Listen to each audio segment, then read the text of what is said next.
Now to West Asia, where tensions are flaring in the Persian Gulf. It started on the 5th of July. That's when Iran tried to seize 2 oil tankers. And this is where it happened, in the Strait of Hormuz. We'll tell you more about the location later, but first a rundown of what happened. The first vessel was a Marshall Islands flagged oil tanker. It was going through the Strait of Hormuz, heading for the Arabian Sea. That's when an Iranian Navy vessel approached it. It's not clear why this Iranian vessel was there or why it tried to seize the tanker, but this continued until the US Navy intervened. The Iranians left only after a US Navy destroyer arrived. It was the USS McFall. Then 3 hours later, the second incident took place. This time, the target was a different oil tanker. It was called the Richmond Voyager. This tanker, too, was heading for the Arabian Sea. An Iranian ship approached it.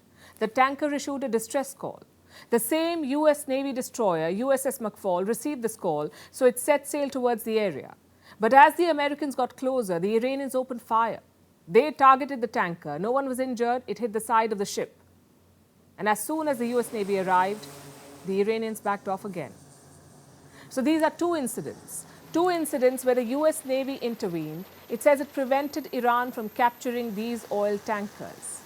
And what does Iran say? It says it was operating on a court order, and that a court ordered them to seize the second tanker, the Richmond Voyager. Apparently, it had collided with an Iranian vessel, so the court told them to capture it. What about the first incident, though? No word on that. Which brings us to where all of this is happening, the Strait of Hormuz. Let's pull up the map for you. You see the Persian Gulf on one side and the Gulf of Oman on the other. In the middle is the Strait of Hormuz. It's the choke point between Iran and Oman, a 39-kilometer strait connecting the two. This is the world's most important oil passageway. 1/5 of all global oil shipments pass through the Strait of Hormuz. In 2019, it was 17.4 million barrels of oil per day. I'm sure it has gone up since then. So this strait is critical to oil trade. And Iran's actions will raise tensions here. Though this is not the first such instance. Such interceptions began in 2018 after the US walked out of the Iran nuclear deal. Tehran launched a series of attacks. The targets were the ships in these strategic Gulf waters. And why are they doing it again? You see, we're just a week away from the 8th anniversary of the Iran nuclear deal. Reports say Iran and the US are talking again, not directly, but through mediators. There are indications of progress too. Even reports about an interim deal. Both sides officially deny this, but both sides need the deal.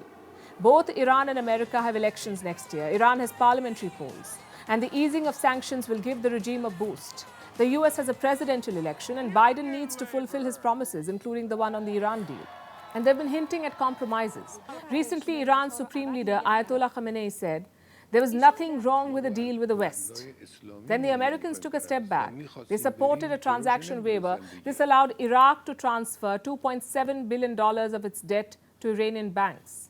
So an interim deal could very much be in the works, in which case Iran's action in the Gulf of Oman could just be posturing, perhaps their way of trying to force America's hand.